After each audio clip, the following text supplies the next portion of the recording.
Chers amis, chers confrères, chers consoeurs, je suis Augustin Guégué. Je suis le président de l'association des journalistes et animateurs des médias en ligne de la diaspora. Je voudrais avant tout vous souhaiter à tous la bienvenue à cette conférence qui sera animée par l'ambassadeur Ali Touré, le porte-parole de la plateforme Convergence 2020. Le mouvement Convergence 2020, il est important de le rappeler, est né de la volonté d'un Ivoirien. Un homme politique qui a compris très tôt dans la grisaille de la crise politique que la Côte d'Ivoire a connue, qu'au-delà de nos divergences politiques, nous sommes avant tout des fils et des filles de la Côte d'Ivoire et nous devions cesser de nous regarder en chien de faïence pour avancer dans la cohésion, dans la paix et dans la concorde. C'est pour cela qu'aujourd'hui, Ali Touré, qui est là juste à mes côtés, a décidé de vous parler. Parce qu'il a décidé de donner une autre orientation à notre plateforme Convergence 2020. Et il va vous expliquer lui-même tous les points importants de cette nouvelle orientation qu'il veut donner. Mais il est bon de rappeler que le 25 juin 2015, en ce même lieu, lors de la grande conférence internationale organisée par Convergence 2020, en présence d'un parterre de conférenciers, M. Ali Touré, pour résumer son action sous tous les angles, nous avait dit, et je cite, « Convergence 2020 qui se veut un reflet de la diversité de notre pays est surtout une plateforme inclusive qui est ouverte à toutes les sensibilités nationales qui souhaitent mutualiser leurs efforts et contributions dans la paix, la cohésion et la concorde afin que les enfants de la Côte d'Ivoire regardent dans la même direction à l'horizon de 2020. » Mes chers frères, chères sœurs, voilà bientôt presque 9 ans que nous travaillons tous à l'avènement d'une Côte d'Ivoire nouvelle. Ces efforts font suite à une série de crises que notre pays a connues. Crises qui ont fortement entamé l'unité nationale et la cohésion, pour ne citer que celle-là parmi les conséquences des crises successives que nous avons traversées. La sortie d'une telle situation exigeait le rétablissement rapide de la confiance entre le gouvernement et les populations, mais surtout, il fallait formuler une vision politique qui soit à même de recueillir l'adhésion et la remobilisation de toutes les filles et de tous les fils de notre pays en vue de la relance du processus démocratique et de son développement. Cette vision nationale a été formulée par le président de la République, son Excellence M. Alassane Ouattara, à travers sa volonté de faire de la Côte d'Ivoire un pays émergent à l'horizon 2020. Depuis la formulation de cette vision, les initiatives se sont accélérées et ne cessent de se multiplier, aussi bien des démembrements de l'État que des organisations de la société civile. Voilà pourquoi, en 2014, nous avons mis sur pied la Convergence, qui est une plateforme qui regroupe toutes les sensibilités des Ivoiriens. La Convergence 2020 s'inscrit dans cette grande logique de vulgarisation et d'appropriation de la notion d'émergence. À travers sa campagne qu'elle a initiée depuis plusieurs années, la Convergence 2020 veut surtout obtenir un consensus minimum autour de cette vision nationale dont la réalisation nécessite l'implication ou la participation de tous, sans exclusion. Notre action vise donc en premier chef à éviter la résurgence des conflits à travers l'engagement de tous les enfants de ce pays, à reconnaître notre communauté de destin et à réaffirmer notre ferme volonté de vivre ensemble. La Côte d'Ivoire de demain sera à notre image. En tant que ses futurs dirigeants, nous devons être outillés de manière à préserver ses acquis, à défendre ses intérêts et à faire prospérer ses idéaux et ses valeurs. Comme vous le constatez, la tâche ne sera pas aisée, et les défis que nous devons relever sont immenses. Voilà pourquoi l'unité nationale s'avère plus que prépondérante. Je vous informe que dorénavant, notre plateforme ne sera plus Convergence 2020. Elle s'appellera désormais Côte d'Ivoire Vision. Il nous appartient à tous de consolider et améliorer ces acquis à travers le consensus minimum que nous appelons Convergence. En 2014, un certain nombre d'Ivoiriens, dont moi-même, d'horizons différentes, de confessions religieuses différentes, d'appartenances politiques différentes, nous nous sommes réunis pour voir qu'est-ce que nous pourrions faire ensemble pour aider les Ivoiriens à vivre ensemble de nouveau. Et je dois indiquer ici, et tous ceux qui sont dans cette salle peuvent le témoigner, les uns et les autres étaient braqués, les positions étaient rigides, et la Convergence a reçu l'exploit, après la crise post-électorale, d'être la première structure de la diaspora, même en Côte d'Ivoire, d'avoir pu réunir des Ivoiriens de tendances différentes sans qu'il n'y ait de palabres. Ça s'est passé en juillet 2014 à l'hôtel Pullman à Montparnasse. Nous avons permis aux Ivoiriens de bords différents de nous rejoindre dans nos manifestations et vice-versa. Nous avons facilité même l'entrée et le retour de certains Ivoiriens qui avaient peur des conséquences de la crise électorale, de se rendre à Abidjan tranquillement et de vaquer à leurs occupations et à leurs manifestations politiques. Aujourd'hui, nous estimons que nous avons fait ce que nous pouvons pour la réconciliation et qu'il faut passer à autre chose.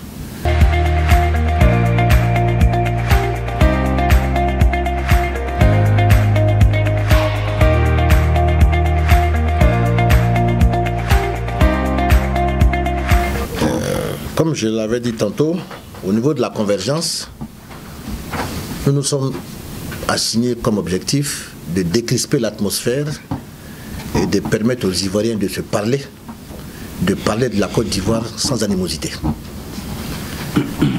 Je suis l'un des rares ici en Europe qui parle avec tout le monde, même avec ceux qui ont des propos vexants et blessants.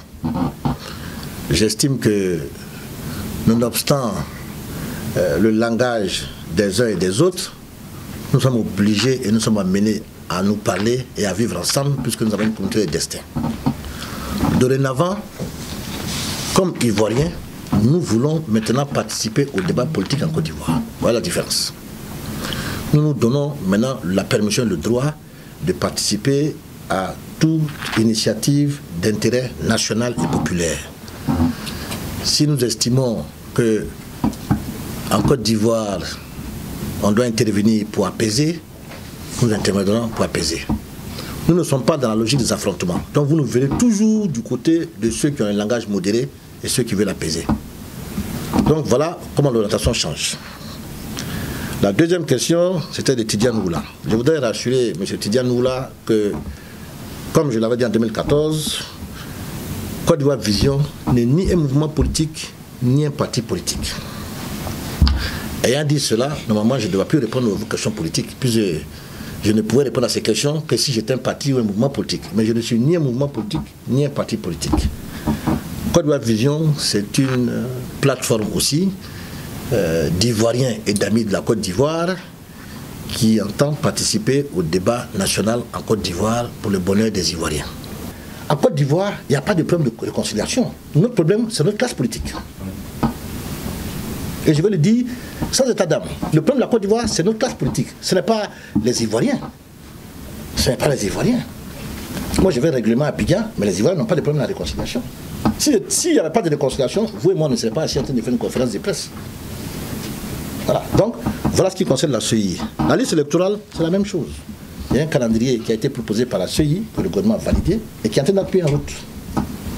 Laissons ce processus se dérouler avec le recensement qui va venir et on verra si la liste électorale est consensuelle ou si ce n'est pas consensuel. Et donc, moi, je ne suis pas inquiet pour 2020. Mais regardez bien, les lignes bougent en Côte d'Ivoire. On peut commencer à négocier, il y a une rupture, on revient à la négociation, mais je suis content que le procès Guécaillou ait dit qu'ils ne vont plus boycotter les négociations. C'est une bonne chose. Parce que quand on négocie, ça peut être dit, mais on finit par s'entendre. Mais quand on quitte la table de négociation, ça devient compliqué. Donc il faut qu'on se félicite, et on félicite le PDCI d'avoir ouvertement dit qu'ils ne vont plus jamais boycotter les négociations. Et prier pour que la sagesse habite les uns les autres et qu'on trouve un minimum de consensus pour aller aux élections. Joël Etienne, il n'y a aucun lien entre la convergence ou la Côte d'Ivoire Vision et le RHDP. Le RHDP est un parti politique. Nous ne sommes pas un parti politique. Et vous avez parlé de Soro. Soro n'est plus membre du RHDP. Donc, ne nous concerne plus, enfin, ne me concerne plus moi personnellement. Il a déclaré sa candidature à la présidentielle. Nous souhaitons, comme l'a dit le président de la République, que tout se passe bien. Les élections seront inclusives, transparentes et démocratiques. Et on va aller devant les Ivoiriens qui représentent le peuple souverain. Et le peuple votera qui il pense qui est le meilleur pour le diriger pendant les 5 prochaines années. Je voudrais dire à M. Eden que je ne suis pas l'envoyé spécial du président de la République. Je suis basé à Londres et je suis le représentant de la Côte d'Ivoire pour les matières premières. Vous avez parlé du président Gbagbo Laurent et de M. Charles Blé Goudé. Je n'ai pas l'habitude de faire le mélange des gens et j'aime la séparation des pouvoirs. Quand on me pose la question sur le président Gbagbo et Charles Blé Goudé, voilà la réponse que je donne. Ces deux Ivoiriens sont face à la justice internationale. Laissez la justice faire son travail et aller jusqu'au bout du processus.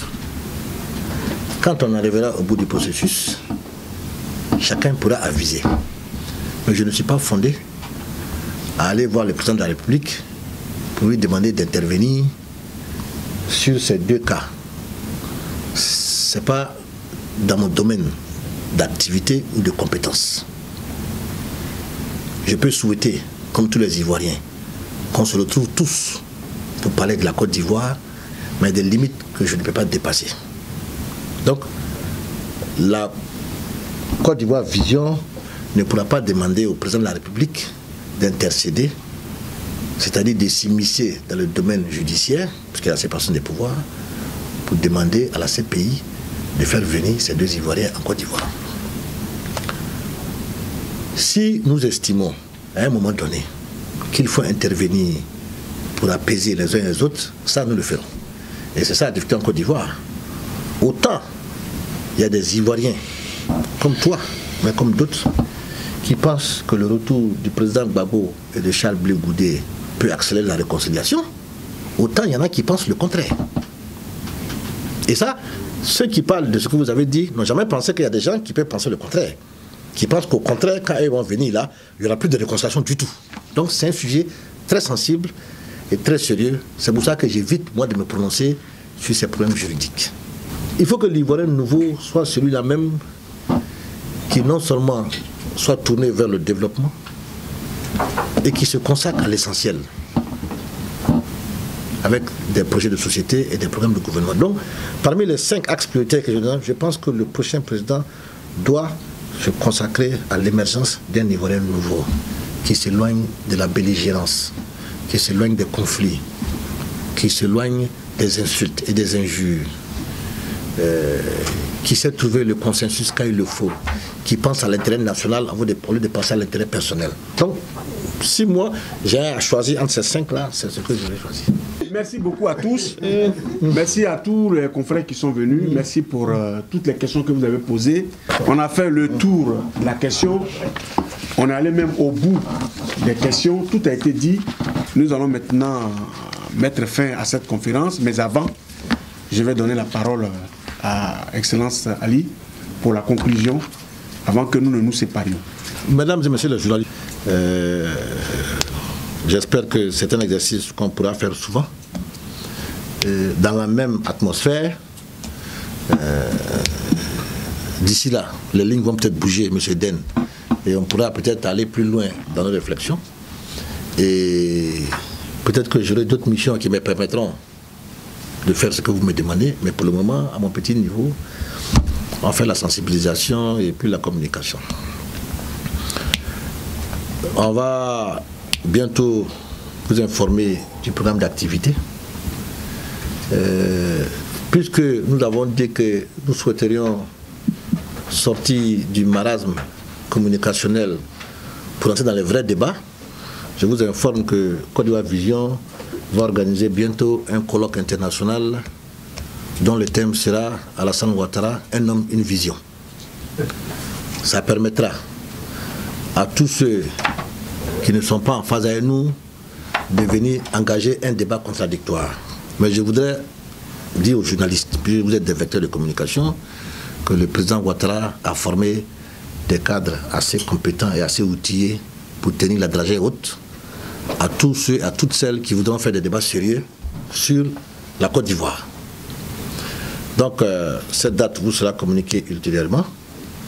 Et je voudrais encore vous souhaiter bonne année. Merci d'être venu, merci d'avoir été courtois avec moi. Et merci des échanges souvent passionnés de M. Eden que j'ai pris. Donc vraiment, merci beaucoup. Merci Guégué de ton soutien et d'avoir accepté d'être modérateur.